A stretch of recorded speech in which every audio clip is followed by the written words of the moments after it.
우리 이 시간 하나님이 우리에게 주신 하나님의 말씀을 함께 보도록 하겠습니다. 베드로후서 1장 16절부터 21절까지입니다. 베드로후서 1장 16절부터 21절까지 말씀입니다. 저 한 절 여러분 한 절 교독하고 마지막 절은 합독하도록 하겠습니다. 우리가 여러분에게 우리 주 예수 그리스도의 권능과 재림을 알려드린 것은 교묘하게 꾸민 신화를 따라서 한 것이 아닙니다. 우리는 그의 위엄을 눈으로 본 사람들입니다.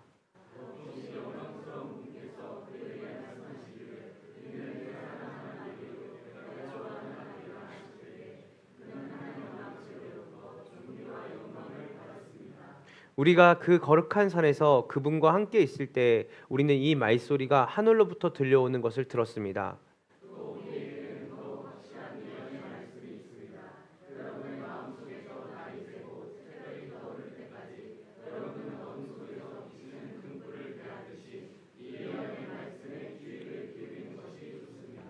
여러분이 무엇보다도 먼저 알아야 할 것은 이것입니다. 아무도 성경의 모든 예언을 제멋대로 해석해서는 안 됩니다. 합독할게요. 예언은 언제든지 사람의 뜻에서 나온 것이 아니라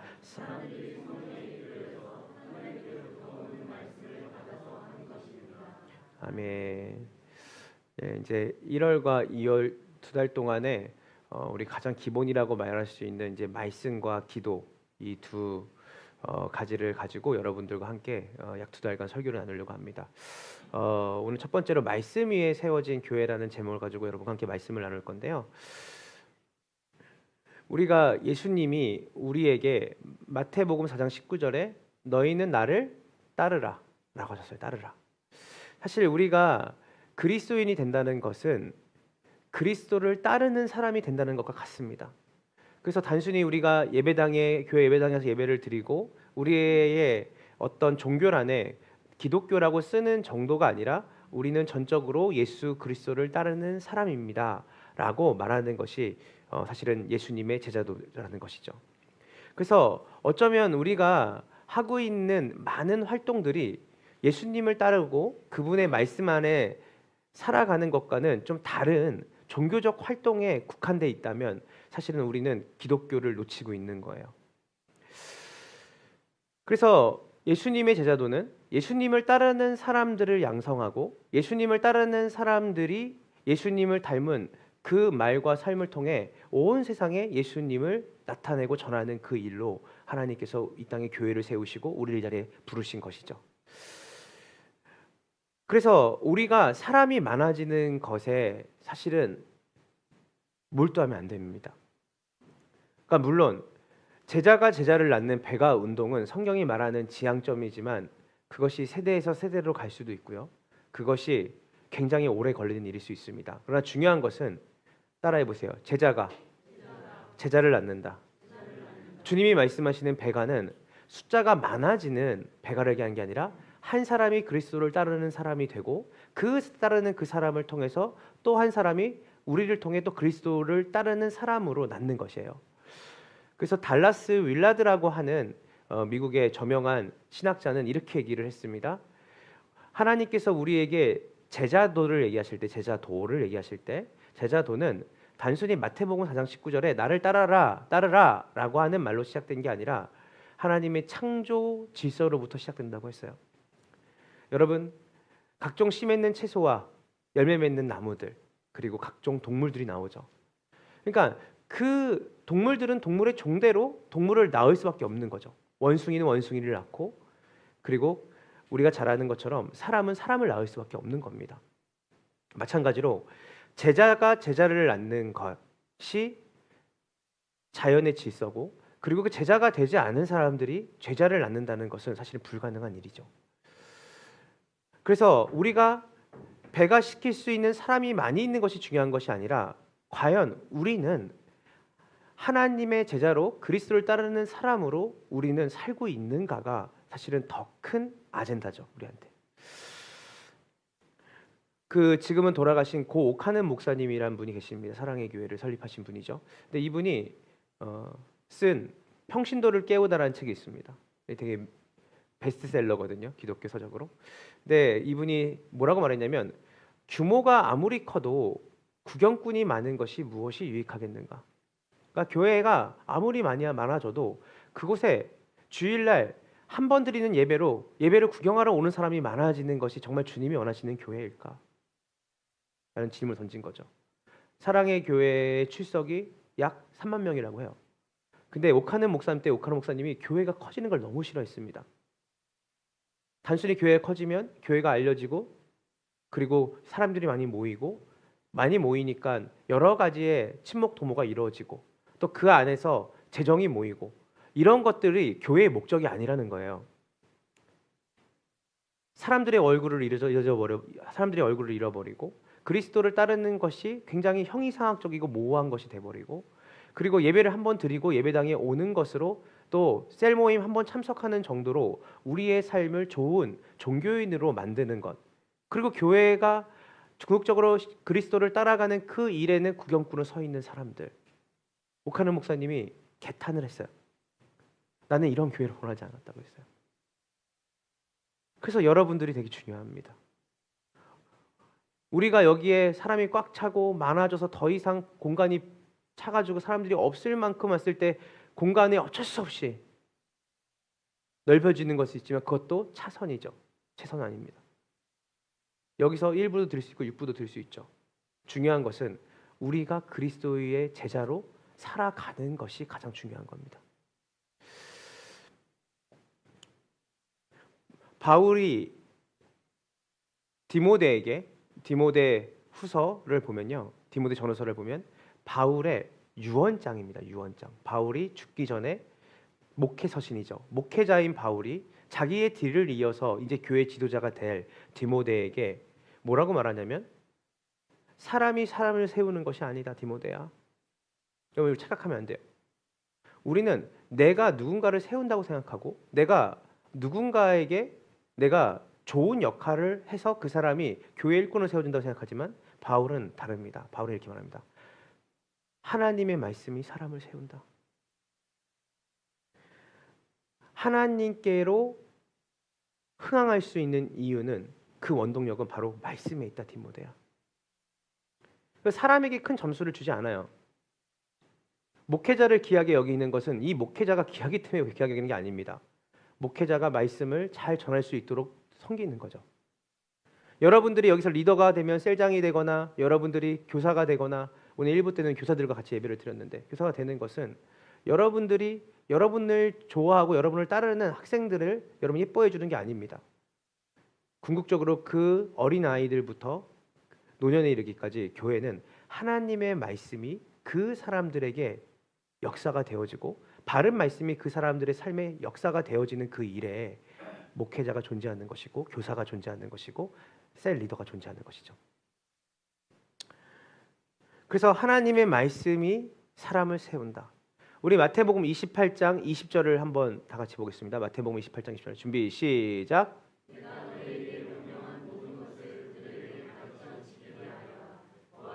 야 세상 끝날 우리는 마태복음 28장 20절이 주님의 지상 대이임령으로 듣고 있는데 이 앞에는 뭐냐면 그러므로 너희는 모든 족속으로 가서 아버지와 아들과 성령의 이름으로 세례를 주고 보통 세례는 뭡니까? 세례는 한 사람이 구원을 받았다라고 하는 증표를 외적으로 주는 겁니다. 공동체가 이 사람은 정말 예수님을 믿고 예수님께 붙들 예수님 안에 있는 사람입니다. 근데 우린 여기서 신앙을 멈추면 안 돼요. 너 교회 다녀? 나 교회 다녀. 너 세례 받았어? 나 세례 받았어. 너 그러면 헌금해? 나 헌금해. 너 기도해? 나 기도해. 이게 제자도의 핵심이 아닌 거예요. 제자도의 핵심은 뭐냐면 내가 분부한 모든 것을 가르쳐 지키게 하라. 여기서 내가 분부한 모든 것이 뭐예요? 예수님이 우리에게 주신 하나님의 말씀을 얘기하는 겁니다. 그래서 제자도는 단순히 세례를 받고 끝나는 게 아니라 그 세례에 합당한 자로 이제는 내가 하나님의 자녀로 하나님을 따르는 사람으로 어떻게 내가 따라야 될까라고 하는 하우투에 대한 본질적인 내가 내 인생의 사용 설명서 내가 어떤 인생을 살아야 되는지를 끊임없이 언제까지? 죽을 때까지 하나님의 말씀을 배우고 그 말씀을 중심으로 내가 묵상하며 내 인생을 경영하는 것. 그래서 내가 분부한 모든 것을 가르쳐 지키게 하라. 이것이 내가 너에게 말한 제자도다. 그래서 말씀이 빠진 신앙. 그래서 2000년 교회 역사 속에서 교회가 변질될 때 나오는 두 가지의 현상이 있습니다. 하나는 뭔지 아세요? 경험주의입니다. 경험주의. 내 경험이 중요한 겁니다. 하나님 말씀보다 내가 살아온 경험이 중요한 거예요. 그러니까 말씀과 경험, 저는 경험이 중요하지 않다는 게 아닙니다. 오랜 시간 동안 내가 경험하고 내가 오랜 시간 내가 그 속에서 있으면서 느꼈던 것들이 중요하지 않은 건 아니죠. 그러나 여러분, 경험과 여러분이 하나님의 말씀이 정면으로 충돌할 때 자기의 경험을 가지고 하나님의 말씀을 반대로 해석하는 사람들이 있었다는 거예요. 내가 여태까지 경험해봤는데 하나님의 말씀은 말씀인데 이 말씀은 내가 경험해봤는데 이 말씀은 이렇게 살면 죽어. 이렇게 말씀을 살면 힘들어. 그래서 하나님의 말씀을 비틀고 자기의 경험을 붙잡는 사람들이 늘어날 때 우리가 2000년 교회 역사 속에서 교회가 병들었구나라고 얘기하는 거예요. 내 경험이 말씀을 해석하는 게 아니라 말씀이 우리를 해석을 해야 됩니다. 두 번째입니다. 신비주의에 빠진다는 거예요. 신비주의. 신비주의가 뭡니까? 너 어제 꿈을 꿨는데 나 어제 꿈을 꿨는데 천사가 나한테 와서 이렇게 말하더라. 나 어제 여기 오른쪽이 아팠는데 오른손이 나았더라.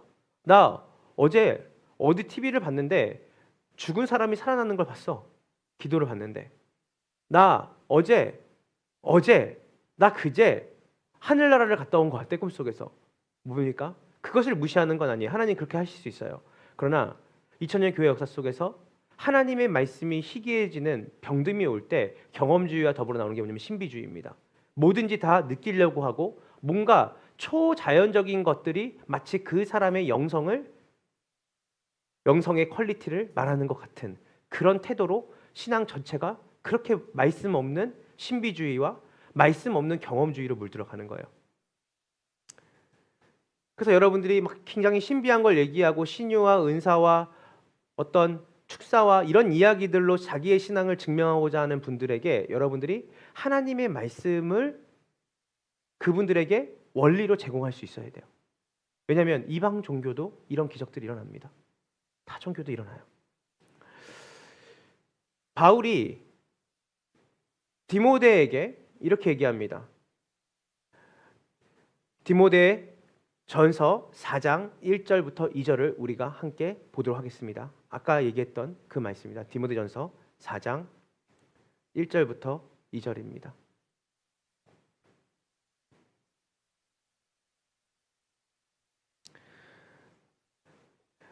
바울이 디모데에게 4장 1절 2절에 이렇게 말합니다.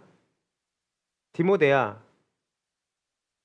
산자와 죽은 자의 하나님, 그 하나님의 이름을 걸고 내가 너한테 명령하겠다. 때를 얻든지 못 얻든지 뭐하라? 하나님의 말씀을 전파하라. 자, 여기서 중요한 것은 우리는 이 하나님 말씀을 전파하라는 것을 전도라고 알고 있는데 전도가 아닙니다. 뭐냐면 디모데야, 내가 너에게 다른 거 다 중요한 것들이 많지만 여러분 아시죠? 우리가 불이 나면 뭔가 한 가지를 가져올 수 있다고 하면 여러분 그 한 가지가 가장 중요한 거 아니겠어요? 바울이 디모데에게 전서 4장 1절 2절에서 하고자 했던 말이 뭐냐면 모든 목회 서신에서 너 이렇게 해야 되고 이렇게 해야 돼 하는데 근데 너 그거 알아? 너 이거 명심해야 돼? 너 이거 정말 명심해야 돼? 너 때를 얻든지 못 얻든지 하나님의 말씀을 전파하라. 이게 우리 어떤 한 목회자가 아니라 이 땅에 있는 교회 성도들에게 주님이 말씀하신 거예요. 여러분들이 오늘 하루 여러분들의 삶을 산다면 여러분의 삶 속에서 뭐가 있어야 돼요? 하나님의 말씀이 여러분의 삶을 다스리고 그 말씀이 여러분의 삶과 말을 통해서 누군가에게 전해져지고 보여지는 삶으로 살아야 된다는 거예요. 여러분 우리 시편 1편을 보면 복이 있는 사람은 악인의 길을 쫓지 아니하고 죄인의 길에 서지 아니하고 오만한 자리에 앉지 아니하며 오직 여호와의 율법을 주야로 묵상한다. 여기서 주야로 묵상한다고 하니까 주야로 성경 구절을 암송하라는 말처럼 느낀 사람도 있을 겁니다. 그렇지 않아요. 여기서 주야로 묵상한다라는 말, 그리고 디모데야 때를 얻든지 못 얻든지 복음을 전파하라. 이 말은 사실은 병행 구절입니다. 무슨 말이에요? 말씀을 부지런히 암송하라는 것도 있지만 그거 되게 귀한 일이에요. 그러나 그 말이 아니라 너가 주야로 네가 밤낮 살아가면서 네가 다양한 선택 가운데 네가 머물러 있을 건데 그때 하나님의 말씀을 생각해서 그 말씀을 따라 네가 살아가려고 말하는 거예요. 우리는 수많은 삶의 선택지의 앞에 우린 늘 놓여 있는 삶을 살아요. 내가 누구를 미워할 수밖에 없는 상황에서 하나님이 우리에게 어떻게 말씀을 통해 교훈하신지를 반추해라. 때를 얻든지 무엇든지, 이럴 때는 하나님의 말씀이 능력이 있는 것 같고, 이럴 때는 하나님 말씀이 능력이 없는 것 같아. 이럴 때는 말씀이 생각나는데 이럴 때는 말씀이 생각이 안 나. 성경은 우리에게 지향점을 주는 거죠. 하나님의 말씀이 너의 삶 전체를 채울 만큼 그 말씀 앞에 너가 거하라. 자녀가 혼란스럽게 만들 때, 경제적으로 어려움을 당할 때, 세상이 말하는 그 소리, 그리고 내 경험이 나에게 요구하는 반응이 아니라 하나님이 이때 나에게 어떻게 말씀을 통해 행동하라 하시는지, 말씀을 통해 나에게 말하라고 하시는지, 끊임없이 하나님의 말씀에 중심되어 살아가는 삶을 살아라, 디모데야.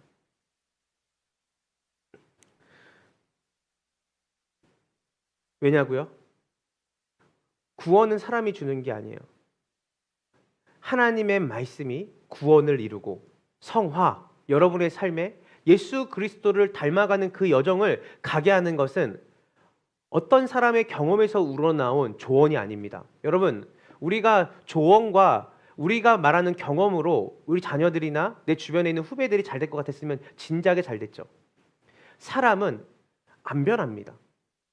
하나님의 말씀이 그 사람의 인생을 조금씩 변화시키셔서 노년 때 그 말씀 앞에 꾸준히 끊임없이 있는 사람들은 자기는 되게 더디게 변하는 것 같지만 사실은 그 말씀이 자신의 삶을 조금씩 변해가는 것을 그 사람은 느낄 수 있어요.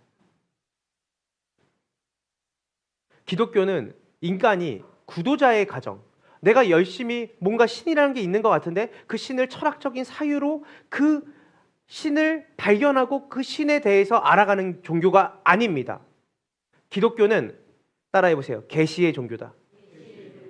우리가 찾아가는 구도자로 찾아가는 하나님을 찾아가고 알아가는 게 아니라 이미 하나님께서 하나님 말씀을 통해 인간이 무엇으로 살아야 되고 무엇을 위해 살아야 되며 어떻게 살아야 가장 만족스럽고 행복하며 기쁜 인생을 사는지를 이미 성경은 하나님의 말씀으로 우리에게 주어진 것이에요. 이 말씀에 구원이 있습니다. 이 말씀에 우리의 삶의 샬롬이 있는 거예요. 이 말씀에 우리의 삶의 목적과 우리의 삶의 참된 부요함이 있는 줄을 믿으시길 간절히 소망합니다. 광야 아틀이라고 하는 저하고도 친분이 있는 목사님인데 이분이 뮤지컬 극단을 만들었습니다. 광야 아틀이라는 되게 유명한 극단이 됐습니다. 처음에 되게 열악했는데 지금은 수많은 한국 교회들과 함께 이 극단을 운영하고 있는데요.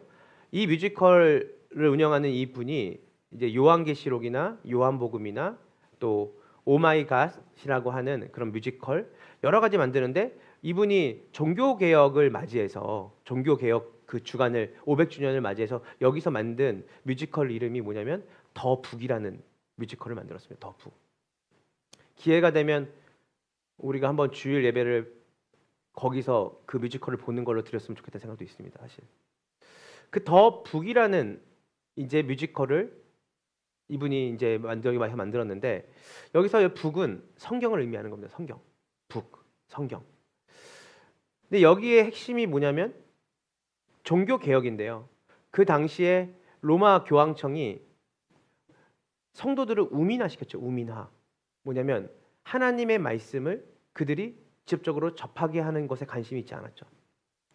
그리고 그들이 하나님 말씀을 연구하는 것은 불가능했습니다. 성도들이. 다 어디에 있었냐면 교황과 사제들이 성경을 쥐고 그들의 경험과 철학으로 성경을 멋대로 해석해서 그들을 우민화시켰습니다. 근데 종교개혁의 핵심이 뭐였냐면 결국은 하나님의 말씀을 모든 사람에게 나눠주는 거였습니다.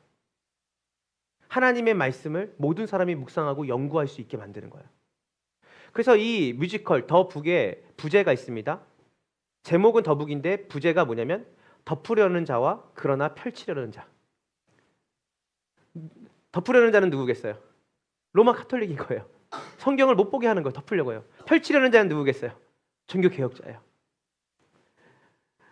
여러분, 미얀마의 군사 정권이 가장 먼저 했던 게 뭐냐면 대학을 없앴습니다. 대학. 캄보디아의 군사 정권도 대학을 없앴습니다. 왜 대학을 없앴을까요? 군사 정권이 자기들의 정권을 길게 유지하는 방법은 모든 국민들을 우민화시키는 거였거든요. 모든 사람이 생각을 하지 못하게끔 막는 거예요.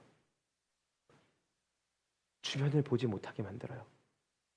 그리고 중앙집권 체제에서 그 군사 정권이 말하는 것만 듣게 만드는 거예요. 작가들을 다 잡아 죽여요. 지식인들을 다 잡아 죽여요. 가두고 우민화. 과거에 아까도 얘기했지만 교황청이 성도들을 우민화시키게 했던 방법은 단 하나였습니다. 성경을 빼앗은 거예요. 여러분 집에 다 성경 있으시죠? 네, 우리 핸드폰에 성경 있죠. 근데 요즘은 우민화 중에 가장 놀라운 우민화가 한국교회에 진행되고 있다고 해요. 성경을 물리적으로 가지고 있지만 성경을 누구도 잘 읽지 않는다고요. 예전에 제가 신학교 다닐 때 구약학 교수님이 항상 무당 종교 만들지 말아라, 신학생들에게. 여러분들은 앞으로 사역자가 될 거니까 무당 종교. 성경을 하나도 가르치지 않고 목회자가 자기의 경험과 철학으로 목회를 하는 사람들이 많다. 그리고 내가 기도해 봤는데 이렇게 하세요. 내가 기도해 봤는데 그 땅을 사세요. 내가 기도해 봤는데 그 직장 가세요. 기도해 봤는데 지금 이렇게 하세요. 기도해 봤는데 라고 하는 그 말 안에 하나님의 진리의 말씀은 다 빠지고 자기가 가지고 있는 경험과 지식을 의존해서 마치 무당 목회, 무당 종교로 기독교를 전락시키지 말아라. 말씀에 깊이 묵상하고 그 말씀의 원리로 성도들을 목양해라. 사도행전 20장 29절부터 31절을 한번 보겠습니다. 사도행전 20장 29절 31절입니다. 다 같이 읽어볼게요. 준비 시작. 내가 떠난 뒤에 사나운 이리들이 여러분 가운데로 들어와서 양떼를 마구 나는 압니다. 바로 여러분 가운데서도 제자들을 이탈시켜서 자기를 따르게 하려고 어그러진 것을 말하는 사람들이 나타날 것입니다.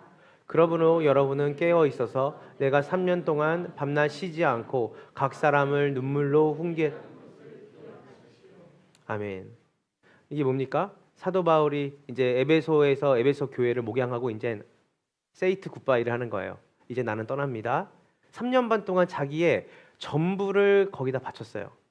그런데 이 사도행전 20장 29절 31절은 이제 떠나는 자기가 마치 이제 다시는 이 교회의 성도들을 이제 못 보죠. 못 보면서 이제 떠나면서 이제 나는 떠나면서 여러분에게 당부를 합니다. 제가 떠난 후에 사나운 이리가 여러분에게 들어와 그 양떼를 아끼지 아니하며 또한 여러분 중에서 제 아들을 끌어 자기를 따르게 하려고 어그러진 말을 하는 사람들이 일어날 줄을 제가 압니다. 왜냐하면 이때 당시에 마치 자기가 하나님의 말씀을 따르는 사람처럼 와서 이들을 하나님 말씀에서 벗어나서 자기의 욕망과 욕심을 채우는 자기의 자아를 성취하는 것에 말씀을 전하고 또한 자기가 영웅되어서 마치 자기에게만 진리가 있는 것처럼 자기 편을 만들고 자기의 추종자를 만드는 사나운 이리 같은 사람들이 올 겁니다. 여기에 목회자로 변장하고 교사로 변장하고 리더로 변장해서 그 일들을 하는 사람이 올 겁니다. 근데 여러분 제가 경고합니다. 여러분 그런 사람들이 일어날 건데 이리와 같은 사람들, 여러분을 덮어놓고 믿게 하는 사람들이 여러분 앞에 와서 성경보다 자기의 철학과 경험으로 상담해주고 자기의 철학과 경험과 자기의 추종자를 만들려고 하는 사람들이 들어올 건데 여러분 그때 기억하세요. 31절을 한번 다 같이 볼게요. 20장 사도행전 20장 31절입니다. 준비 시작.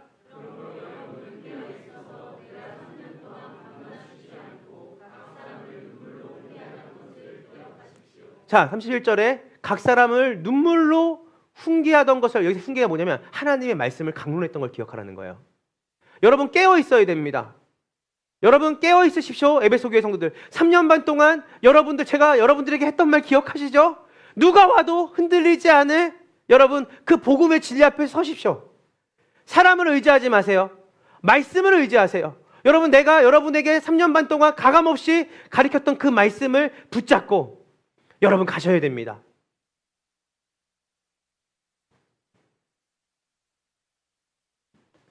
미국의 약 50여 개의 교회를 리서치를 해봤더니 대형 교회, 미국에서 가장 큰 대형 교회들, 그 중에 50개의 교회 중에서 20개의 교회가 번영 신학을 가리키는 교회라고 합니다. 번영 신학이 뭔지 아세요? 우리가 긍정적인 생각하고 갖고 싶은 것 계속 생각하면서 기도하면 하나님이 그것을 우리의 삶 가운데 주신다는 거예요. 중요한 거는 우리의 생각이 중요한 거지. 하나님의 뜻보다 우리가 어떤 생각과 어떤 마인드를 가지는 게 중요하지. 우리가 너무 빈곤한 마인드, 그리고 우리가 너무 부정적인 마음 가지면 결국은 그렇게 된다는 거예요.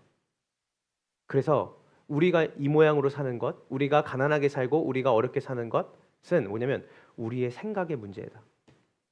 그래서 생각을 긍정적으로, 그리고 하나님께 많이 드리면 많이 거듭 받으니까 헌금 많이 내시면 여러분 삶이 윤택해질 겁니다. 그게 번영신학입니다. 번영신학은 자기의 자아를 숭배하게 만들어요. 자기가 원하는 것. 그래서 여러분 대표적인 그 대형 교회, 미국의 초대형 교회 중에 가장 많이 모이는 번영신학을 말하는 교회 중에 하나가 뭐냐면 조엘 오스틴이라고 하는 분이 목회하는 교회입니다. 우리가 긍정의 힘이라고 알려지는 그 책이 한때 베스트셀러 우리나라에 휩쓸었던 적이 있습니다. 근데 지금은 그 긍정의 힘 자체를 한국 교회가 거의 금기시하죠, 이제는. 왜냐하면 긍정의 힘의 핵심이 번영이고, 긍정의 힘의 핵심이 뭐냐면 결국은 내가 생각하는 대로 하나님이 이루신다라는 것에 있어요.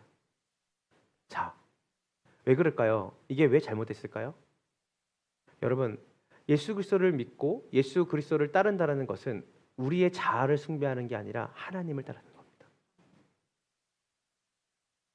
하나님이 우리에게 오셔서 하는 일이 뭐냐면 우리의 죄된 자아를 하나님이 조금씩 다듬으셔서 깎으셔서 궁극적으로 우리가 우리 자신이 원하는 걸 숭배하는 게 아니라 하나님이 기뻐하시고 원하시는 삶으로 우리를 변화시키는 것이 그리스도를 따르는 성령의 능력인 줄 믿으시길 간절히 소망합니다. 그래서 기독교 역사의 가장 큰 위협과 이단은 여러분 우리가 말하는 신천지나 통일교나 몰몬교가 아닙니다. 이단들은 확 티가 납니다. 가장 2000년 역사 속에서 가장 교회를 힘들게 했던 사람들은 누구냐면 복음을 얘기하는 것 같지만 복음이라고 말하지만 그 복음 속에 복음을 변질시켜서 전하는 사람들이에요. 성도들도 헷갈리는 거죠. 나는 이게 기독교가 아니라고 배웠는데 그걸 기독교라고 말하는 사람들이 많아질 때 교회가 주님이 원하시는 교회가 아니라 세상이 원하는 교회로, 세상이 말하는 번영으로 신앙의 건강을 증명하려고 하는 거예요. 여러분, 사람을 변화시키려면 종교를 세우면 안 되고, 사람을 변화시키려면 여러분이 원하는 것들을 이루어주는 것으로 뒤틀어서 여러분들의 입맛을 맞춰주는 말을 하는 것으로 사람은 변하지 않습니다. 사람은 하나님의 말씀을 통해 변화가 됩니다. 우리가 한국 기독교 역사를 좀 이제 우리가 좀 알면 좋은 게, 제가 이제 어제 이제 이삿짐 이제 저희가 이제 이사를 앞두고 있어서 책을 엄청 많이 지금 버리고 있거든요. 어제도 한 100 몇 권을 버린 것 같아요. 버리는데 그러니까 오래된 책들이죠. 되게 낡은 책들 버리는데, 아니 책을 펴서 이거 버려야 되는데 버리려고 하다가 책을 딱 보면 못 버리겠어. 어떤 의미인지 알겠어요? 이렇게 좋은 내용이 있었구나. 다시 킵. 근데 아내가 또 끄집어내요. 이건 버려야 된다. 낡았다 너무. 근데 그러다가 제가 예전에 설교하려고 메모해 놓은 그 총신대학교의 박용규라는 이제 기독교 역사를 가르치시는 분이 있거든요. 그분이 쓴 책에서 이제 한국 초창기 선교사님들이 우리 이 땅에서 어떻게 선교를 했는지에 대한 역사를 기록한 책이 있더라고요. 그걸 보는데 거기에 두 분의 선교사님을 이제 이분이 감사해야 된다. 우리가 그 두 분에게 누구냐면 존 로스라는 선교사와 존 맥켄타이어라는 스코틀랜드 선교사예요. 근데 이분들은 신기한 게 우리가 언더우드나 아펠란젤러나 알렌이라고 하는 의료 선교사를 보면 이분들은 그 당시에 여러분 언더우드는 우리나라에 와서 연세대학교를 만드신 분이잖아요. 이분이 언더우드가. 그리고 아펠란젤러도 굉장히 혁혁한 그런 어떤 눈에 보이는 학교와 여러 가지 병원을 하신 분이고, 알렌도 우리나라 의료 선교사로서 되게 왕의 뒤치기까지 하는. 근데 이런 사람들은 실제로 이 나라에 들어와서 국경을 넘어서 땅을 밟고 선교를 하셨던 분이에요. 그죠? 근데 이 존 로스와 존 맥켄타이어라는 이 선교사님들은 사실은 한국 땅에 한 번도 한반도 땅에 발을 들여보지 못한 선교사님이에요. 근데 이분들에게 왜 고마워해야지? 생각해 보세요, 여러분. 직접 우리 땅에 와서 우리를 만나서 선교한 거는 우리가 오케이. 그런데 이 땅에 들어오지도 못한 선교사님들에게 왜 감사해야지? 하는데 그 박용규 목사님의 그 교수님의 글에 보면 진짜 한반도에 기독교를 소개한 분들이 이들이기 때문이다. 왜냐하면 그 당시에 이분들이 이제 한국으로 들어오려고 하는데 한국의 경계가 막힌 거예요. 알죠? 정치적인 상황으로 막히니까 이분들이 어디 있냐면 만주의 고려문이라고, 여러분이 한만 국경이라는 게 있거든요. 지금 그게 한만이 아니라 사실은 지금은 이제 북중 국경이라고 말하는, 그러니까 북한과 중국의 경계가 있는 국경을 얘기하는 거예요. 나중에 통일이 되면 이제 이게 한만 국경이 되겠죠. 근데 여기서 그 당시에 국제 무역을 하던, 즉 의주 상인이라는 분 있어요. 의주 상인 들어보셨죠? 옛날에 국사를 배우면 이 의주 상인들이 있었는데 이분들이 뭐냐면 구한말에 나라 조선과 이 중국을 오가면서 특산품들을 판매하고 이제 무역했던, 지금 말하면 국제 무역상들이죠, 이분들이. 근데 이 의주 상인들의 대표적인 4명의 인물이 있었는데 서상윤, 백홍기, 김진기, 이성하라는 사람을 이 아펠란젤, 이 존 로스와 존 맥켄타이어가 들어가고 싶은데 국경을 못 나가는 거예요. 이제 왜냐면 세국 정책을 했기 때문에. 그러니까 자기들은 못 들어가는데 이 사람들이 계속 들어갈 길을 이제 찾다가 이제 못 들어가는데 그 중국 문을 통해서 고려문을 통해서 한만 국경을 드나드는 조선 사람들을 만나게 된 거예요. 이 4사람을. 그래서 어떤 사역을 하게 되냐면 자기들은 못 들어가잖아요. 그러니까 이 4사람에게 복음을 전하고 말씀을 가르치기 시작합니다. 이 2사람이 그 국경에서. 그래서 정확히 어떤 사역을 하냐면 바울이 하던 사역을 그대로 해요. 뭐냐면 말씀 사역을 하는 거야.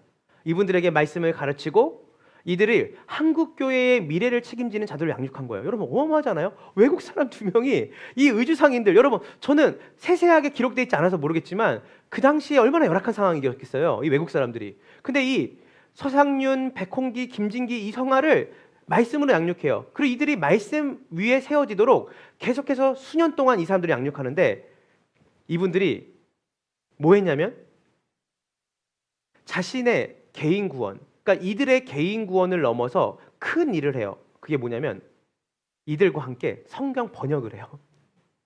그러니까 조선어로 성경 번역을 하고 그 성경 번역한 거를 또 활자로 찍어가지고 이걸 하는데 이 4사람, 이 의주 상인들의 특징이 뭐예요? 상인들이잖아요. 그러니까 뭐냐면 이들의 보침에다가 이제는 인삼이나 그 특산품, 조선의 특산품을 다 내려놓고 여기 뭐 지고 건너가는 거예요? 성경을 보따리로 지고 건너가는 거예요. 존 로스가 이런 말을 했다 그래요. 우리가 한국에 들어가든 못 들어가든지 우리 상관없다. 중요한 것은 한반도에 하나님의 말씀이 그들에게 전해지는 것이 중요하지. 사람이 아니다. 맥켄타이어와 우리는 못 들어가도 괜찮다. 하나님의 말씀이 그 땅에 뿌려지면 거기에 신앙의 공동체가 생길 거기 때문에. 그래서 이들이 개나리 보찜을 이제 짐에 성경을 싣고 수천 권이래요. 여러분 거기를 이 중국문을 통해서 국경에서 그 추운 날에 압록강 두만 건너서 그 수천 권을 개나리 보찜지고 이 4사람이 부지런히 그 뿌린 거예요. 어느 데는 마을 앞에다가 10권씩 내놓고 도망치기도 하고, 그럼 화장실 뒷간에 들어간다 그러고 뒷간에 냅두고 도망치기도 하고, 그러니까 그냥 번역한 말씀을 계속 짐 져가지고 어디 다 뿌려놓은 거죠. 마을에다가 뿌려놨어요. 근데 어느 날 사건이 벌어지죠. 이들이 그 당시에 뭐 봉고차로 이걸 실는 게 아니라 야음을 이제 틈타서 이제 가지고 넘어오는데 관료들한테 걸려요, 국경에서. 그래서 관료들이 이제 이분들이 가져온 이제 그 책을 어디냐면 다 불태웁니다. 한 150여 권의 보따리 짐을. 제가 어저께 책을 노끈거려서 버리다 보니까 너무 무겁더라고요. 이거를 어떻게 이렇게 지고 이렇게. 근데 이때 관료들에게 다 태워지면서 이 관료들이 그 죄를, 잿더미를 다 그냥 바다에, 강에 뿌려버린 거예요. 그러니까 이성화라는 사람이 목 놓아 울면서 안 된다 안 된다 하면서 울면서 다시 이제 존 로스에게 들어와서 이렇게 말한 거예요. 관료들한테 걸려서 우리가 그렇게 고생하면서 번역했던 그 성경책들이 한 번에 다 잿더미가 됐습니다. 그리고 그것 제가 압록강과 두만강에 뿌려졌습니다. 너무 억울하고 너무 분통합니다. 그랬더니 이 존 로스가 이렇게 얘기했어요. 이 하나님의 말씀을 재로 만들어 태워 뿌려진 두만강과 압록강의 물을 먹고 마시는 사람에게서 생명의 씨앗이 생길 겁니다. 실제로 여러분 어떤 일이 있냐면 이후에 선교사로 들어왔던 게 최초의 선교사들이거든요. 언더우드 아펠란젤러 같은 사람들. 근데 이 사람들이 깜짝 놀래요. 왜냐하면 그 당시에 이후에 선교사로 들어오신 분들이 황해도 헐레라는 곳에 이 선교사들이 들어간 거예요. 그 당시에 굉장히 깡촌 시골이죠. 갔는데 거기에 공동체 성경 읽기를 하고 있는 시골 사람들이 있는 거예요. 신앙의 공동체가 선교사가 들어가기 전에 이미 세워져 있었던 거예요. 여러분 어떤 유명한 목사가 교회를 개척한 게 아니었어요. 그 하나님의 말씀을 뿌려가지고 넣고 도망치고 마을 앞에 입구에 도망치고 그 화장실에 던지고 도망치고 그냥 지나가는 사람한테 이거 한번 읽어보라고 주고 했던 이런 일들을 수년 동안 했는데 그로부터 몇십 년 후에 선교사님들이 들어와서 보니까 조선 팔도 곳곳에 신앙 공동체가 세워져 있는 거예요. 이게 얼마나 놀랍냐면 제가 존경하는 선교사님이 이 기독교 역사를 연구하면서 뭐라고 말하냐면 전 세계 선교사들이 기이하게 여기는 거래요. 왜냐하면 사람이 들어가기 전에 뭐가 먼저 들어갔어요? 예, 말씀이 들어가셔서 한국 조선 땅에는 누가 교회를 개척한 게 아니라 하나님의 말씀이 먼저 들어가서 신앙 공동체를 잃어버린 거예요. 그래서 이것이 굉장히 기이하고 놀랍다라고 했어요. 믿음은 들음에서 나고 들음은 그리스도의 말씀으로 말미암느니라. 믿으십니까? 그러니까 얼마나 많은 사람들이 교회에 나오냐가 중요한 이슈가 아니라 초대교는 지독하게도 소수였고 역사적으로 가장 기독교가 변질됐을 때 그때 하나님께서 일으키신 게 뭐냐면 다시 솔라 스크립투라 오직 말씀으로 돌아가는 거였어요.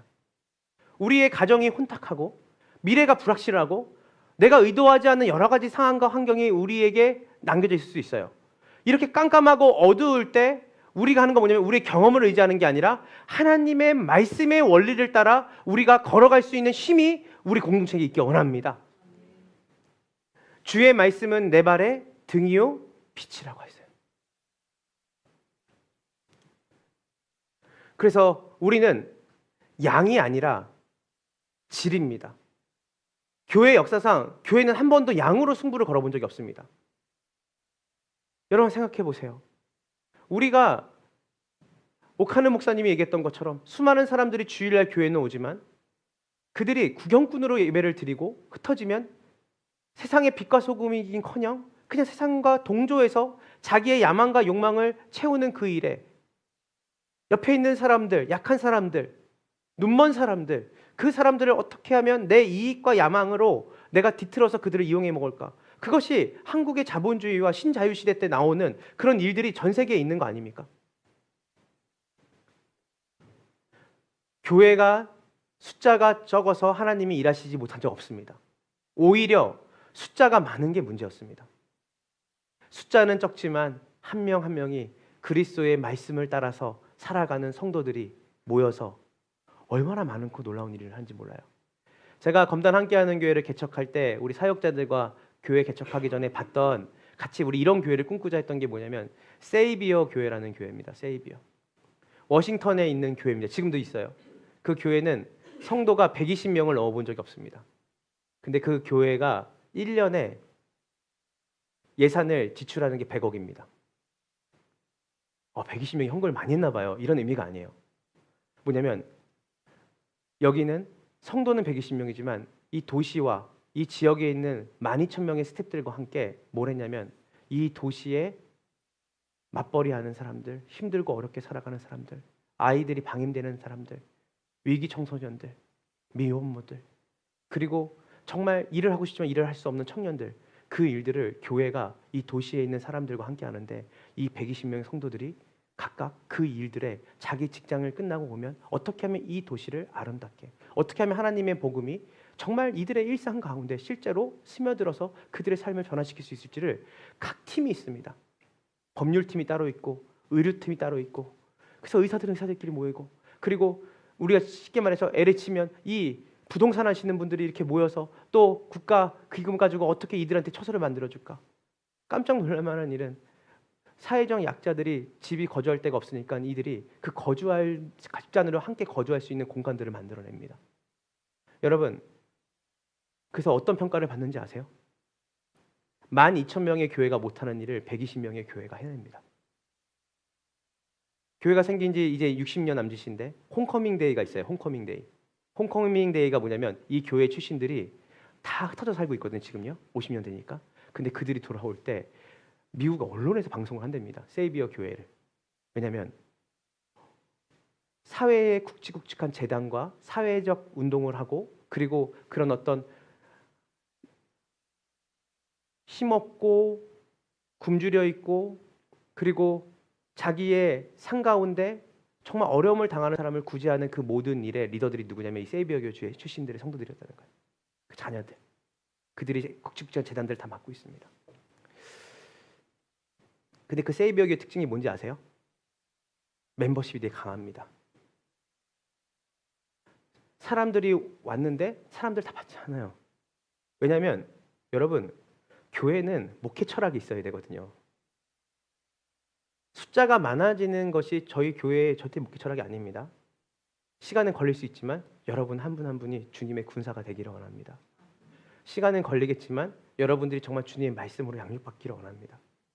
그리고 그 일에 우리가 전력을 다하기 원해요. 그럴 때 하나님께서 우리를 통해서 하나님의 교회가 얼마나 크고 위대한지를 보여주실 거예요. 기독교는 진리의 종교이지 세력의 종교가 아닙니다. 누가 더 많은 땅과 더 많은 건물을 올리자고 하는 것도 우리 이슈가 아닙니다.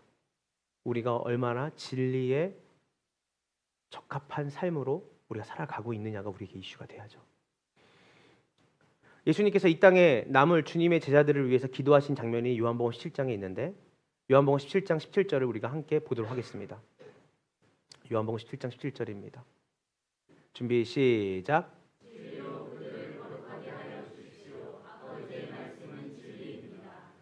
아멘입니까? 아멘. 진리가 우리를 거룩하게 만드는 거예요. 진리가 우리를 세상과 구별되어 살아가는 존재로 만드는 겁니다. 저 같은 목회자의 경험과 철학이 여러분을 그렇게 만드는 게 아니라 하나님의 말씀이 여러분을 구별되게 거룩하게 살아갈 수 있는 힘을 주는 줄 믿으시길 간절히 소망합니다. 우리 디모데후서 4장 1절부터 2절을 우리 아까 다 못 읽었는데 한번 띄워주시겠어요? 디모데후서 4장 1절부터 2절입니다. 우리 합심해서 읽어볼게요. 준비 시작.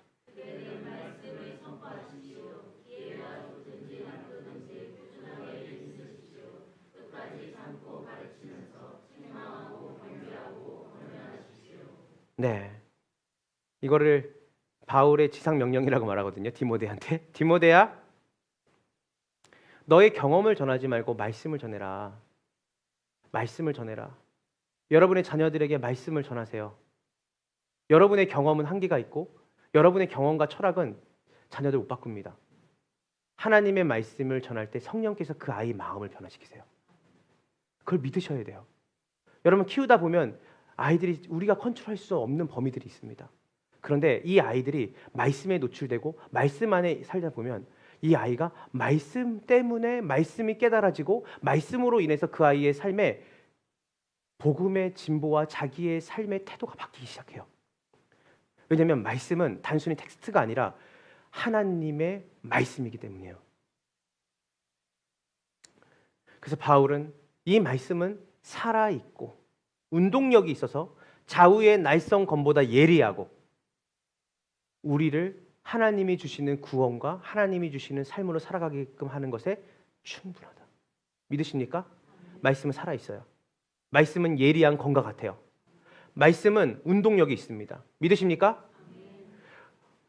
천지는 다 없어질 거다. 아까 우리 찬양 불렀죠. 풀은 마르고 꽃은 시드나 주의 말씀은 영원하다. 우리의 신앙의 뿌리를 어디에 두어야 될까요? 말씀입니다. 여기 있는 사역자들과 우리가 떠나면 여러분 여기 교회가 없어집니까? 아니요. 신앙 공동체인 여러분들이 그 말씀 붙잡고 또 목회자를 청빙할 수 있어요. 여러분 그 말씀을 붙잡고 여러분들이 이 안에서 여러분들이 하나님께 합당한 삶을 향해 서로가 기도하고 나아갈 수 있는 거예요. 제가 무슨 말하는지 뭐 아세요? 우리의 공동체 안에 어떤 특별하고 대단한 사람 없습니다. 하나님의 말씀이 가장 중요해요. 여러분들이 목회자를 소중히 여겨야 되고 잘 대해줘야 되는 건 뭐냐면 목회자들이 하나님의 말씀을 여러분에게 잘 전하는 일에 집중하게 하기 위해서 여러분들이 섬기는 거지, 목회자가 좋아서 목회자가 정말 내가 목회자님을 교회에 이르니까 도와, 이런 거 하나도 없습니다. 그렇게 하면 잘못된 거예요. 목회자의 가장 큰 임무는 하나님의 말씀을 전하는 거예요. 이제 말씀을 마무리하려고 합니다. 초기 선교사님들 아까 소개했죠. 한 번도 이 땅을 밟지 못한 분들이 어떻게 하나님의 말씀을 이 땅에 어떤 마음으로 뿌렸는지. 그런데 그분뿐만이 아니라 언더우드라고 하는 분도 우리가 주목해 봐야 돼요. 언더우드는 지금의 연세대를 이제 세우신 분인데, 이 언더우드가 어떤 일을 했냐면 사실 연세대학교를 세운 일보다 더 중요한 일을 했습니다. 뭐냐면 1890년도를 한반도 한국 땅의 선교의 분수령으로 보거든요. 여러분 잘 기억 못할 건데, 왜냐하면 이 1890년도를 여러분 잘 들어본 적이 없을 거예요. 근데 이 1890년도에 이 언더우드가 한국에 온 지 5년이 됐을 때 자기 집이 연희동에 있었는데, 그 당시에 연희동 사택에 그 당시에 한국에 들어온 선교사님들을 자기네 집으로 초청합니다. 교단을 초월하고 신학을 초월하고 선교단체를 초월해서. 그래서 이 선교사님들을 초청해서 누구를 모셔오냐면 중국 산둥지방에서 37년 동안 선교했던 메비우스라고 하는 선교사님을, 그러니까 쉽게 말해서 시니어 선교사를, 중국에서 오랫동안 선교했던 선교사를 불러서 여기 한국에 온 지 얼마 안 되는 초입 선교사들한테 가르침을 청한 거예요. 여러분 대단하지 않아요? 1890년도에. 그래서 그분이 배 타고 뭐 산 넘고 와가지고 온 거예요. 와가지고 여기 다 파란 눈의 서양인들이 저희가 이 조선 땅에 와서 선교를 시작했는데 37년 베테랑으로 중국에서 산둥지방에 선교했던 선교사님은 뭘 깨달음이 있으셨고 우리에게 어떤 교훈과 지혜를 주시기 원하십니까? 했는데 이때가 왜 한국 선교의 분수령이었냐면 이분이 뭐라고 말했냐면 이렇게 얘기했어요. 미래에 이 한국 교회의 다음 세대들이, 그러니까 지금 여러분들이 양육하는 이 사람들이 선교사에게 기대게 하지 말라. 목회자에게 기대게 하지 말라. 선교사에게 기대게 하지 말라. 놀랍지 않아요? 우리는 보통 어떤 대단한 사람, 유명한 사람, 리더십이 있는 사람에게 기대잖아요. 의지하고. 그게 당연한 거잖아요. 근데 이 메비우스가 36년 동안 중국에서 사역하면서 이제 앞으로 선교를 하고 5년 동안 선교한 초입 선교사들한테 여러분에게 이 조선에 있는 사람들이 의지하지 않게 하세요. 선교사들을 의존하지 않게 하세요. 그래서 뭐라고 말했냐면 미래의 한국의 성도들이 말씀의 뿌리를 내리게 하십시오. 그래서 초기 한국 교회의 좋은 전통이 뭔지 아세요? 따라해 보세요. 사경회였어요. 부흥회가 아니었어요. 복을 비는 부흥회가 아니라 말씀을 깊이 학습하는 사경회였어요. 그래서 성경 한 권을 정하면 그 한 권을 가지고 길게는 밤마다 7시에 열흘 모이는 거예요, 여기에. 그러면 그 말씀 하나를 가지고 그 말씀을 일주일 내내, 열흘 내내 그 저녁 시간에 7시에 모이면 10시, 11시까지 말씀의 강론을 듣는 거예요. 왜냐하면 하나님의 말씀의 능력이 있다고 믿었어요. 하나님의 말씀이 그 사람의 인생을 바꿀 수 있다고 믿었기 때문이에요. 사람이 바꾸는 게 아니라. 그래서 여러분이 일제가 우리나라를 강탈하고 그렇게 힘든 시기 살았는데 여러분 1907년, 8년, 9년, 10년에 여러분 평양 대붕구에서 엄청난 부흥이 일어났어요. 진짜로 부흥이 일어났어요. 근데 그 부흥의 핵심이 뭐가 있었냐면 초기 선교사들이 부흥회를 했던 게 아니라 말씀으로 그 초창기에 있던 한반도에 있던 사람들을 말씀으로 양육했기 때문에 그것이 재료가 되어서 하나님이 이 땅에 말씀 중심의 부흥이 일어나게 만드신 거예요. 여러분의 가정에 되살아나는 역사가 있기 원합니다. 여러분의 삶 가운데 하나님이 주시는 부흥이 있기를 원합니다. 근데 그 부흥의 재료가 뭔지 모르면 안 돼요. 여러분이 야망이 되면 안 돼요. 여러분의 환경이 조금 나아진 것이 되면 안 돼요. 하나님의 말씀이 깨달아지고 그 말씀이 여러분의 삶의 결핍을 채우고 풍요롭게 만드는 그 말씀을 통해서 여러분 안에 정말 하나님이 주시는 참된 부흥이 있기를 주님의 이름으로 축원합니다. 자, 저는 이제 여러분에게 오늘 이제 권면을 하려고 합니다. 여러분, 말씀을 사랑하세요. 새해입니다. 말씀을 사랑하세요. 말씀의 뿌리를 내리고 말씀을 더 깊이 학습하세요. 어떤 사람은 기질별로 F가 강한 사람도 있고 T가 강한 사람이 있을 거예요. 상관없습니다. 변화무쌍한 2025년의 상 가운데 여러분을 뿌리를 내리게 하고 여러분의 삶을 굳건하게 하고 여러분의 삶을 세상의 가치로 행복과 불행을 정의하는 게 아니라 하나님의 말씀이 여러분을 이끌고 가는 걸 느끼세요. 여러분이 하나님 말씀을 붙들고 가는 게 아니라 하나님의 말씀이 여러분을 잡고 얻고 가고 여러분을 안고 가는 것을 경험할 정도로 말씀이 여러분을 사로잡는 2025년 새해가 되기를 주님의 이름으로 축원합니다. 시편 119편 9절에 청년이 젊은이가 어떻게 그의 길을 깨끗하게 유지할 수 있겠습니까? 청년이 어떻게 자기를 깨끗하게 할 수 있습니까? 우리는 어떻게 깨끗하게 살 수 있습니까? 우리는 어떻게 생명을 가진 자로 살 수 있습니까? 주님의 말씀을 지키는 길, 그 길뿐입니다. 더 웨이예요. 여러 길이 있는 게 아니에요. 우리가 거룩하고 구별되게 정말 우리가 인간답게 살아갈 수 있는 유일한 길은 주님의 말씀을 지키는 일입니다. 다 해봤는데 안 된다고요?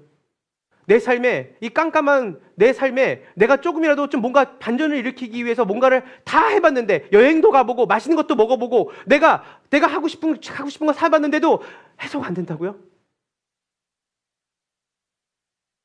2024년보다 더 깊이 말씀의 세계로 들어가실 거네요.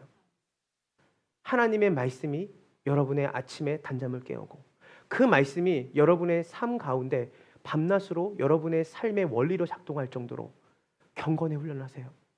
그래서 생각할 때, 불행하다 생각할 때 세상 끝내까지 내가 너와 함께 있다. 한 치 앞도 보이지 않습니다. 내가 너의 선한 목자다. 내가 너를 인도한다. 죄가 두렵고 죽음이 두렵냐? 내가 죄와 사망을 꺾고 승리했다. 내 딸아, 내 아들아. 하나님의 말씀이 여러분의 삶에 뿌리를 내리고 그 말씀이 운동력이 있어 여러분의 삶에 열매를 맺게 하는 놀라운 경험을 2025년에 하기를 원합니다. 저는 오늘 여러분들이 한 가지 반드시 명심해야 되는 것은, 특별히 교회에게 있어서 사람, 환경, 프로그램은 다 쇠합니다. 제가 어제 책 정리하니까 책이 2001년도부터 있어. 어떤 게. 근데 그때 유명하다고 했던 교회 프로그램, 그때 유명하다고 말했던 대단하다고 하는 그 환경과 어떤 리더십들 다 바뀌었어요 지금. 그런데 진리는 시간이 흘러도 찬란하게 서 있습니다. 며칠 전에 읽었던 책의 한 그 문단이 너무 마음에 있어서, 이건 기독교 서적이 아니라 인문학 서적인데 여러분에게 오늘 말씀과 이어서 여러분에게 이 내용을 읽어드리고 함께 기도했으면 좋겠습니다. 한번 들어보세요. 내가 달라지기 시작하면 그 변화는 마치 이어달리기의 바통처럼 자연스럽게 주변 사람들에게도 전해진다. 내가 긍정적인 시선으로 세상을 바라보기 시작하면 내 곁에 있는 사람들은 나의 긍정에 스며든다. 내가 희망적인 미래를 꿈꾸면 주변 이들에게도 미약한 희망이 퍼진다. 사랑하는 존재들에게 자주 마음을 표현하다 보면 그들도 내 표현에 다정히 화답하는 날이 온다. 내가 나의 작은 세계를 만들어가면 곁에 있는 이들은 서서히 내 세계에 흘러든다. 내가 머금는 마음과 삶을 바라보는 태도는 함께하는 사람들에게 이어진다. 그들에게 좋은 영향을 주고 싶기에 좋은 것들로 마음을 채우고 싶다. 우리가 함께함으로써 서로의 세계가 조금 더 풍성한 기쁨으로 채워지길 소망한다. 제가 가장 좋았던 문구가 이거였어요. 내가 나의 작은 세계를 만들어가면 곁에 있는 이들은 서서히 내 세계에 흘러든다. 저는 저를 만나는 모든 사람들이 복음의 열정이 생겼으면 좋겠어요. 저를 만나면 전도하고 싶고, 저를 만나면 기도하고 싶고, 저를 만나면 하나님의 말씀 앞에 살고 싶은 마음. 여러 가지 어려움이 있어서 오지만 결국 만나고 돌아갈 때는 말씀 봐야겠다, 기도해야겠다. 그래, 우리가 주님 뜻대로 살아가는 것이 정말 좋은 거지 라고 하는 저의 작은 세계에 이 사람들이 스며들기를 원하는 마음으로 이 책을 읽었습니다. 여러분 어떤 세계를 가지고 계세요? 말씀으로 이루어진 세계에 살고 계세요? 그럼 여러분을 만나는 사람마다 여러분을 통해 그 말씀의 세계에 초대받게 될 거예요. 그러나 여러분들이 세상에 깊이 침몰되어 있는 세계에 빠져 있다면 여러분을 만나는 분들은 여러분이 목회자든 저같이 목회자든 여러분이 성도든 상관없이 여러분을 만나면 걱정과 근심과 어려움과 힘듦으로 여러분의 세계에 똑같이 절망하며 헤어지게 될 겁니다. 여러분, 의도적이고 억지로 여러분이 그 세계를 만들라는 게 아니라 하나님의 말씀 앞에 서 있는 시간이 많아지고 그분의 말씀을 묵상하고 그분의 말씀에 깊이 들어가 있다면 어느 순간에 여러분의 세계가 여러분의 말과 행동 속에서 가장 가까운 남편에게, 아내에게, 아이들에게, 여러분의 지인들에게 흘러가게 될 거예요. 그런 말씀의 사람, 그렇게 말씀 위에 든든히 서가는 우리 교회와 우리 여러분의 귀한 삶이 되기를 주님의 이름으로 축원합니다. 우리 이 시간 다 같이 함께 찬양하고 우리 기도하며 나갈 텐데요.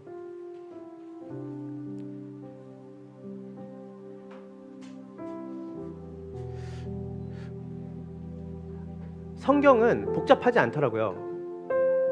여러분 그거 아시죠? 김연아, 박지성, 손흥민 아버지 손흥정 씨가 그 말하더라고요. 어떻게 손흥민 선수가 이렇게 EPL의 최고의 선수가 될 수 있습니까? 했더니 손흥민 아버지가 했던 말이 축구 선수는 발을 잘 써야 되니까 양발을 잘 쓸 수 있도록 기본기를 충실히 했대요. 그래서 항상 양발을 쓰게 했대요. 그게 안 되면 너는 축구 선수 세계적 축구 선수 못 된다. 김연아 스케이팅을 탈 때부터 기본기, 자유롭게 몸을 움직일 수 있도록 이 스케이팅을 타는 게 자기한테는 탄다고 생각하지 않고 걷는 것보다 자연스럽게 만드는 훈련을 그렇게 오래 했대요. 여러분, 우리가 기본이 안 되면서 여러분 뭘 원하세요? 기도하지 않는데 여러분 왜 여러분의 삶에 왜 결핍이 있을까를 왜 생각하세요? 말씀을 보지 않는데 여러분 배고프면 밥을 먹는 것처럼 여러분 말씀을 먹지 않고 말씀을 묵상하지 않는데 어떻게 우리 안에서 역동성 있고 운동성 있는 하나님 나라가 내 삶에 펼쳐질 수 있겠어요?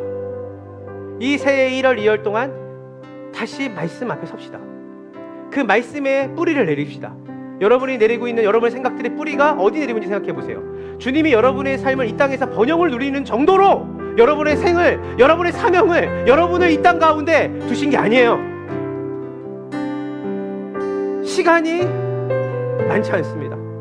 제가 이번 주에 저희 어머님, 정모님이랑 통화하는데 20년이 금방 간다.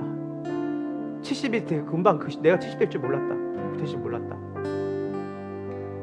여러분 우리의 인생이 단순히 먹고 사는 문제로 우리의 인생이 점철돼서는 안 돼요. 여러분 이 새해에 2024년 살았던 삶을 여러분이 그냥 유지하는 정도로 끝내면 안 되고 정말 하나님이 내 삶에 풍성한 열매를 맺으시고 정말 그 120명밖에 안 되는 세이비어 교회를 통해 그 워싱턴 전체가 빈민이 구제받은 것처럼 하나님이 이 교회를 향한 하나님의 그 능력이 얼마나 크고 이 교회를 하나님이 얼마나 존귀하게 부르셨는지 나 하나만 책임지고 나 하나만 헐떡거리는 인생이 아니라 하나님이 우리를 예수 그리스도의 증인으로 하나님 나라의 쇼케이스로 여러분 부르셨어요. 우리는 안 돼요. 우리 힘으로는 안 돼요. 여러분의 능력으로 안 돼요. 너희가 나를 떠나서는 아무것도 할 수 없다. 내게 붙어 있어라. 나를 의지해라. 그것은 형이상학적으로만 의지하는 게 아니에요. 말씀이 내 삶 가운데 회복되는 거예요. 기도가 회복되는 거예요. 시작하세요. 하나님의 말씀이 내 안에 정말 운동성 있게 나를 변화시키는구나. 하나님 말씀을 붙잡고 내가 선택을 했더니 하나님이 어느 순간에 선택의 A, B, C에서 단순하게 선택할 수 있는 힘이 여기서 나오는 거구나. 주님의 말씀으로 자녀를 양육하시고 주님의 말씀으로 남편과 아내의 부부관계를 정립하시고 주님의 약속 안에 주님의 진리 안에 교회를 바라보시고 주님의 진리 안에 여러분의 미래와 여러분의 인생을 주님의 말씀에 거세요. 오늘 그렇게 다시 통독이 일어나고 다시 하나님 말씀 앞에 세워져서 우리 2025년을 가장 기본 중의 기본인 하나님의 말씀을 읊조리고 하나님의 말씀 앞에 서는 그 결단이 우리 가운데 있기를 주님으로 축원하며 우리는 곡조 있는 기도로 주님 앞에 찬양하며 나갑시다.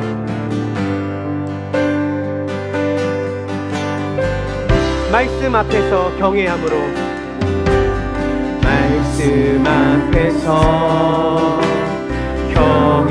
경외함으로 주께 홀로 섭니다. 주께 홀로 섭니다. 생명의 말씀 읽고 순종해 주를 예배합니다.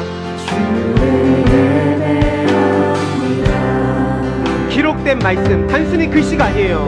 기록된 말씀, 힘이 있어서 진리로 우리 거룩해 하며, 거룩한 말씀 세세 영원히 복음이 되어 말씀하시네. 하나님 말씀을 두려워 떠는 자, 그 말씀에 생명을 거는 자, 한 사람 찾으시는 주님의 약속을 믿어 하나님 말씀에 운명을 거는 자, 순종하며 주 따라가는 자, 영원한 하나님 나라 이뤄갈 주의 교회여, 일어나라. 하나님 말씀에 두려워, 그 말씀에 생명을 거는 자, 한 사람 찾으시는 주님의 약속을 믿어 하나님 말씀에 명을 거는 자, 그 말씀 앞에 순종하며 주 따라가는 자, 영원한 하나님 나라 이뤄갈 주의 교회여, 일어나라.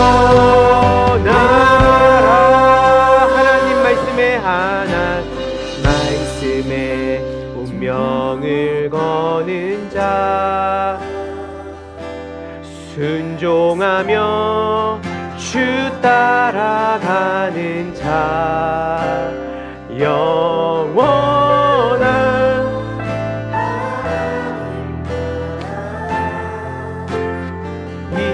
이뤄갈 주의 교회여,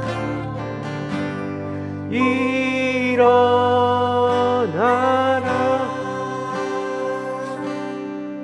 제가 이번 주에 이제 그 3박 4일 동안 이제 명지대학교 이제 아이들 기독 청년 대학생 수련회 갔는데 5번의 말씀을 전했습니다. 우리 하는 것처럼 모세오경을 가르쳤어요. 애들한테 2시간 반씩 5번을 했는데, 참 이 기독교 단체, 이 명지대학교에 70년 된 동아리더라고요. 실로암이라고. 근데 얘네들을 만났는데 저는 무슨 산골 시골 애들을 만나는 것 같은 거예요. 매 식사 때마다 주강사랑 같이 족끼리 밥을 먹는데 얘네들이 너무 순수해. 그 내가 물었어요. 너네 어떻게 이렇게 순수하냐 했더니, 좋은 교회에서 애들이 자라고 있더라고요. 지역 교회가. 그리고 학교를 왔는데 처음부터 교회가 이랬대요. 기독교 동아리를 들어가라. 대학생 문화가 너무나도 강하고 유혹이 많고, 또 그리고 그건 세상 문화가 너무 많기 때문에 너희가 그것을 지킬 힘이 너희에게 없다. 하나님의 말씀에 잘 세워져 있는 이 공동체에 들어가라. 알고 보니까 거기에서 이재용 목사님이 명지대학교 사학과 출신인데 그 실로암이라는 곳에 이분도 기독교 동아리 활동을 했던 거예요. 그래서 이번에 온누리 교회가 하는 양지에 가서 제가 이제 거기 갔는데 물어보니까 거기 수많은 믿음의 선배들이 배출이 된 거예요. 여러 분야에서. 과들이 다양하더라고요. 저는 미디어과예요, 저는 컴퓨터예요, 저는 외교예요, 막 사학과예요. 근데 제가 얘들을 만나면서 어떤 마음이 있었냐면, 야 너네들은 어떻게 이렇게 20대 초중반의 대학생 같지 않냐 했더니, 얘네들이 뭐냐면 아침에 말씀을 놓지 않는 거예요. 자기들은 큐티를 꼭 한대요. 그리고 모여서 학교 끝나면 모여서 함께 하루 방과를 마무리하고 기도하고, 그리고 아침에 학교 수업 들어가기 전에 30분에 미리 와서 자기끼리 교제를 하면서 말씀 교제 찬양을 부르고 들어간다는 거예요. 주중에도 시험 공부할 때도 서로 격려해주고 기도해주고, 한 사람이 뭔가 말씀이 떠난 것 같으면 야, 너 요즘 왜 동아리실 안 오냐, 같이 기도하고 말씀 봐야지. 근데 이 친구들이 깜짝 놀랐어요. 그 2시간 반씩 5번의 강의를 하는데 한 명도 딴짓하는 사람이 없어요. 그래서 제가 이랬어요. 우리 사랑이가 공부를 열심히 해서 야 9년 있다가 여기에 왔으면 좋겠다, 명지대학교에 이 동아리 왔으면 좋겠다 했더니 애들이 저희는 없는데요 그때 이러더라고요. 그래서 여러분, 말씀이 그 아이들을 깨끗하게 하더라고요. 말씀이 그 아이들을 변화시키더라고요. 그 동아리가 대단한 게 아니라 그 동아리가 말씀을 붙잡고 가는 동아리더라고요.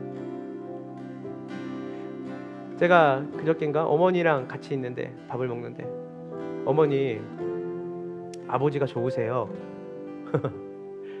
70이 넘으셨잖아요. 결혼한 지 10살, 11살 했잖아요. 그래서 제가 묻고 싶었어요. 저는 40대 중반을 향해 가는데 정말 이 나이가 돼도 아버지가 좋으실까? 했더니 어머니가 좋대요. 매일 아침마다 기도하고 같이 예배 드리는 게 너무 좋대요. 1시간씩 기도하신대요. 교회를 품고 같이. 그래서 다른 취미나 이런 게 맞아서가 아니라 같이 예배하고 말씀 앞에 기도하고, 아침에 눈을 뜨면 아버지 새벽에 나가시기 전에 꼭 큐티 말씀 또 기도하고 나가신대요. 변하셨어요? 많이 변했지. 아버지가 변한 게 아니라 하나님 말씀이 변화를 시키는 겁니다. 부부 관계가 하나님 앞에 세워지는 시간이 길어지면 길어질수록 종교 활동이 아니에요. 여기 와서 예배 드리는 것을 넘어서 삶 속에서 함께 말씀을 나누고 또 함께 예배 드리는 것. 저도 아내도 그렇게 가려고 해요. 우리 아내가 얼마나 말씀을 사랑하는지 모릅니다. 기도하고, 우리 하영 간사님 늘 큐티하는 거 올리면 제가 감동을 받아요. 여러 가지 어려운 상황과 환경이 있지만, 우리가 다 경제적으로도 어렵고 힘들고 비참하지만 그 상황 속에서 우리를 힘있게 살아갈 수 있는 힘, 우리를 빛나게 사용할 수 있는 것은 우리가 아니라 주의 말씀이 내 삶에 일을 하는 거예요. 그래서 우리 2025년 우리 둘째 주입니다. 우리 하나만 결단합시다. 주님, 말씀의 사람이 되기 원합니다. 말씀이 든든히 서가는 우리 개인과 가정과 우리 교회가 되기 원합니다. 결단하세요. 다시 통독을 시작하시고 큐티를 시작하시고 같이 모여서 함께 말씀 보고 함께 말씀 붙잡고 기도하고, 그게 쌓이면 어느 순간 우리의 삶에 어떻게 이렇게 내 아내가, 내 남편이 사랑스러울까? 우리 아이가 얼마나 소망이 있는 아이일까? 정말 내가 직장 갔을 때 이전에는 맥없이 그냥 한두 없이 갔는데 거기에 하나님 나를 보내셨구나라는 생각 때문에 가슴이 벅차고, 나를 넘어서 기도하는 것이 세상의 번영을 넘어서 한 사람이 생명을 얻는 그 일에 관심이 가져지고, 이 도시에 우리 교회를 세웠는데 목사도 하지 못하는 기도를 여러분들이 하기 시작하고, 그렇게 해서 하나님의 나라가 이 땅 가운데 세워지는 것을 감히 어간셋이 꿈을 꾸지 못했던 내가 꿈을 꾸게 되는 그 일, 진리가 여러분의 삶에 일을 하기 시작합니다. 하나님 말씀에 생명을 걸고 말씀 붙잡고 살아가는 개인과 가정과 우리 교회가 되게 해달라고, 우리 시간 다 같이 주여 일창기도 한 가지 하고 우리 마치도록 하겠습니다. 다 같이 기도합시다. 주여,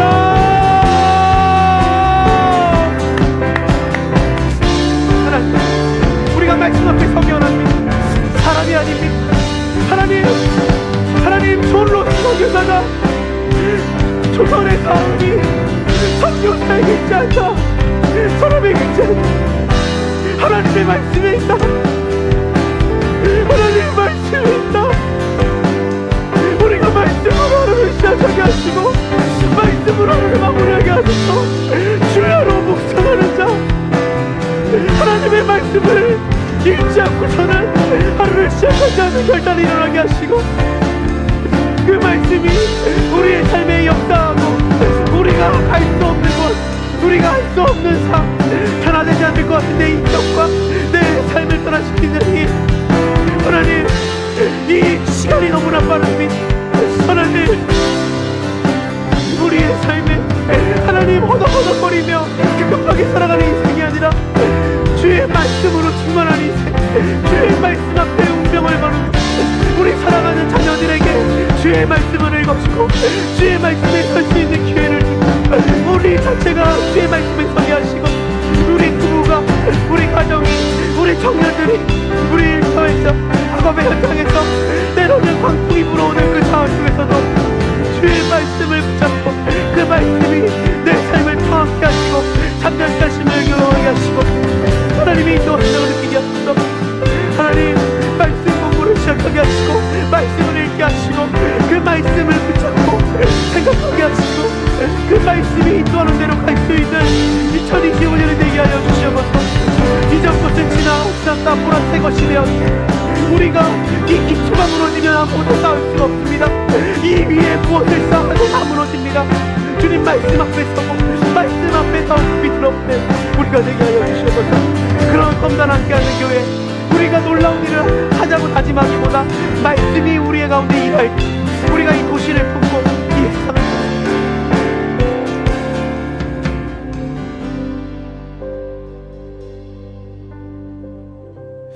하나님 감사합니다. 복된 주일 우리에게 말씀 위에 든든히 서가는 교회, 말씀 위에 세워진 교회. 교회는 건물에 세워진 게 아니라, 교회는 사람들에게서 세워진 게 아닙니다. 교회는 진리의 성령께서 그 말씀의 언약의 근거에서 세우신 줄 믿습니다. 하나님, 우리가 늘 주님의 말씀 앞에 설 수 있도록 주님 힘을 더하여 주시고, 세상이 말하는 이야기들과 또 우리 안에 우리가 경험했던 것들이 그 진리를 해석하는 게 아니라, 때로는 내가 다 이해할 수 없고 때로는 내가 다 감당할 수 없지만 하나님의 말씀이 지나고 나면 그 말씀이 내 삶 가운데 일했던 게 맞구나, 그 말씀이 변화될 것 같지 않은 내 인격을 변화시킨 게 많구나, 서서히 천천히 그러나 확실하게 예수를 따라가는 그 방향으로 우리를 노를 젓게 할 수 있는 힘은 우리의 힘이 아니라 주의 말씀에 있는 줄 믿습니다.